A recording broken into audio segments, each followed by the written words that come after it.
എന്നാൽ സന്തോഷവും സമാധാനവും നമ്മെ സ്വർഗത്തോട് ഉയർത്തുന്നു. പരിശുദ്ധ കുർബാനയിൽ സത്യമായി എഴുന്നേൽക്കുന്ന ഈശോയാണ് ഈ വലിയ സത്യം എനിക്ക് വെളിപ്പെടുത്തിത്തന്നത്. അവൻ തുടങ്ങി സുവിശേഷം. എടാ, നിനക്ക് മറ്റൊന്നും പറയാനില്ല. ഈ ബാലകന്മാരുടെ ജീവിതം നീ മായക്കാഴ്ചകൾക്ക് വേണ്ടി മാറ്റിവെക്കാതെ എന്നിട്ട് യാഥാർത്ഥ്യത്തിലേക്ക് മടങ്ങി വന്ന് അടിപൊളിയായി ജീവിക്കാൻ നോക്കണം. റോബർട്ട്, നിനക്ക് എന്ത് പറ്റിയതാ? കുറച്ച് ദിവസങ്ങളായിട്ട് നീ ആകെ മാറിയതായി ഞങ്ങൾക്ക് അനുഭവപ്പെടുന്നു. സോഷ്യൽ മീഡിയയുടെ അപായങ്ങളിൽ അകപ്പെട്ടുപോയോ എന്നാണ് എന്റെ സംശയം. സാധാരണ കീഴടക്കിക്കൊണ്ട് നമ്മുടെ പിന്നാലെയാണ്. പരിശുദ്ധയും ജപമാലയും പരിശുദ്ധ കുർബാനയും വഴി നമുക്ക് സാധാരണ പരാജയപ്പെടുത്താൻ സാധിക്കുകയുള്ളൂ. ഇവൻ വിശ്വാസത്തിന്റെ ലക്ഷ്യമുണ്ട്. വിശാദി വെച്ച ഇതിനൊക്കെ എന്തിനാണ് വിശാദി തുറക്കില്ല? റോബർട്ട്, നീ എന്തിനാണ് ദേഷ്യപ്പെടുന്നത്? നിങ്ങൾ കണ്ട ലോകത്തല്ല ഇപ്പോൾ. നീ ഏതെങ്കിലും പാപത്തിൽ അകപ്പെട്ടിട്ടുണ്ടെങ്കിൽ എത്രയും വേഗം നീ ഉത്തമ മനസ്സാവത്തോട് സംസാരിക്കണം. കുമ്പസാരിക്കാൻ മാത്രം പാപമൊന്നും ഞാൻ ചെയ്തിട്ടില്ല. പാപത്തിൽ മുൻവെച്ചുകൊണ്ട് സ്വയം നീതീകരിക്കുകയും ന്യായീകരിക്കുകയും ചെയ്യുന്നത് ഏറ്റവും വലിയ പാപം തന്നെയാണ്.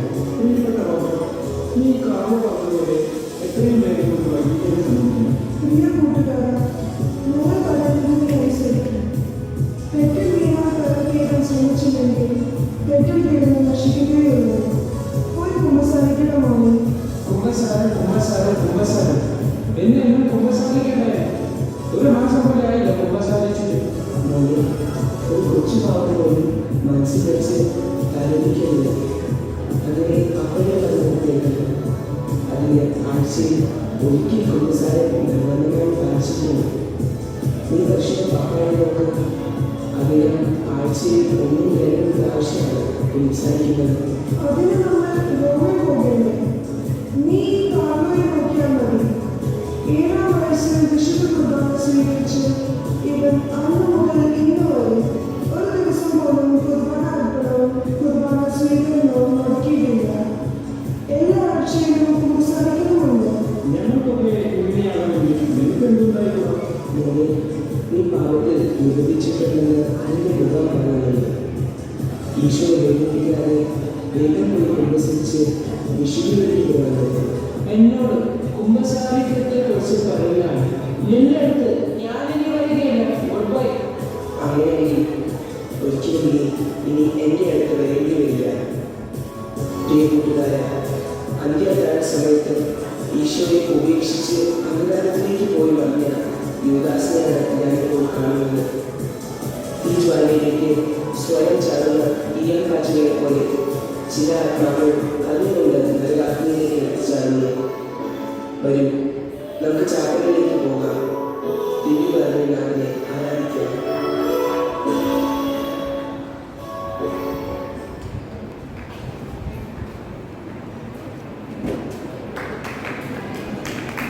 മാസങ്ങൾ പലതും കഴിഞ്ഞു. കാർലോ അക്വിറ്റസ് മാരകമായ രക്താർബുദ ബാധിതരായി വേദനയുടെ കാര്യത്തിൽ കഴിയുന്നു.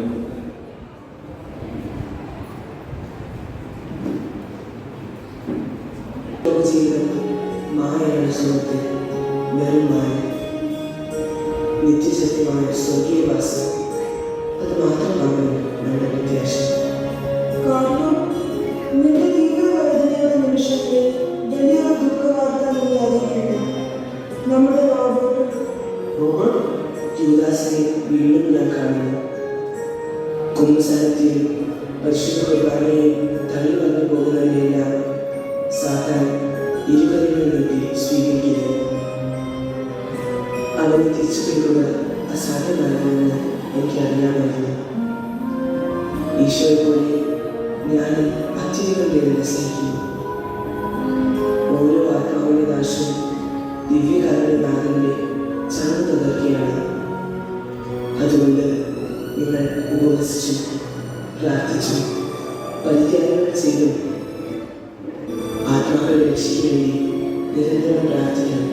പ്രിയപ്പെട്ട കാർലോ, നീ എങ്ങനെ വേദന സഹിക്കുന്നു? ഇതിലും വലിയ വേദന സഹിക്കുന്ന എത്രയോ പേരുണ്ട്. ഈ വേദനകൾ പരിശുദ്ധ പാപ്പയുടെ നിയമങ്ങൾക്കും തിരുസഭയുടെ വിശുദ്ധീകരണത്തിനുമായി ഞാൻ പൂർണ്ണമായി സമർപ്പിക്കുന്നു. തന്നെയുമല്ല, ശുദ്ധീകരണ സ്ഥലത്തെ കൈകളിലേക്കും കുടിക്കാനും ഏറെ പര്യാപ്തമാണ്. കൊണ്ടുവരാമോ? ഞങ്ങൾ നിനക്ക് വേണ്ടി എന്താണ് ചെയ്യേണ്ടത്? കഴിയുന്നത് എന്തും ചെയ്യും. നിനക്ക് വേണ്ടി എന്ത് ത്യാഗം സഹിക്കാൻ ഞങ്ങൾ തയ്യാറാണ്. പതിവ് കൂട്ടുകാരാ, മടിക്കാതെ പറയും. ലോകത്തിന്റെ വിവിധ ഭാഗങ്ങളിലുള്ള 156 ദിവ്യകാരുണ്യ അത്ഭുതങ്ങൾ അതാത് രാജ്യങ്ങളിൽ പോയി നേരിട്ട് കണ്ട് പഠിച്ച് പകർത്തി ക്രോധീകരിച്ച് എന്റെ സ്വന്തം വെബ്സൈറ്റിലാക്കി ലോകം മുഴുവൻ പ്രചരിപ്പിക്കുവാൻ എൻ്റെ ഈശ്വരനാഥൻ എന്നെ പ്രാപ്തനാക്കി. ശാസ്ത്രത്തെ പോലും അമ്പരിപ്പിച്ച ആ മഹാഗുണങ്ങൾ അതേ വിശുദ്ധ കുർബാനയിലുള്ള കർത്താവിൻ്റെ ദിവ്യമായ സാന്നിധ്യം പതിനായിരങ്ങളെ മാനസാന്തരത്തിൻ്റെ പാതയിലേക്ക് നയിക്കുവാൻ പര്യാപ്തമാണ്.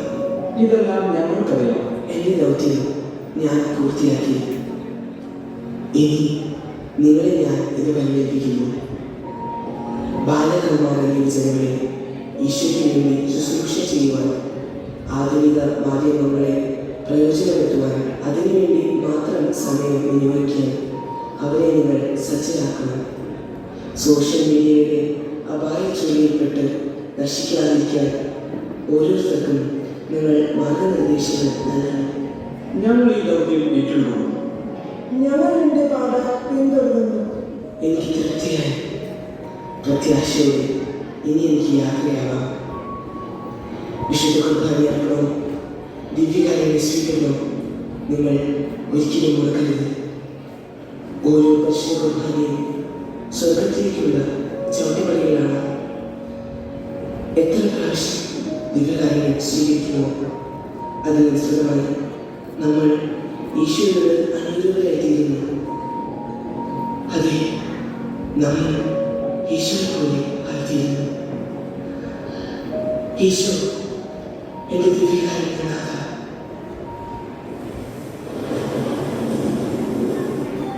കാർലോ അക്വിറ്റസിന്റെ മാനപ്രാണം തന്റെ ദിവ്യനാഥന്റെ തിരുസൗകര്യത്തിലേക്ക് മന്ദം മന്ദം ജലമടിച്ചു പറഞ്ഞു. അതെ, 15-ാമത്തെ വയസ്സിൽ ലുക്കീമിയ എന്ന രക്താർബുദം ആ കുരുന്ന ജീവനെ ഈ ലോകത്തിൽ നിന്ന് അകറ്റി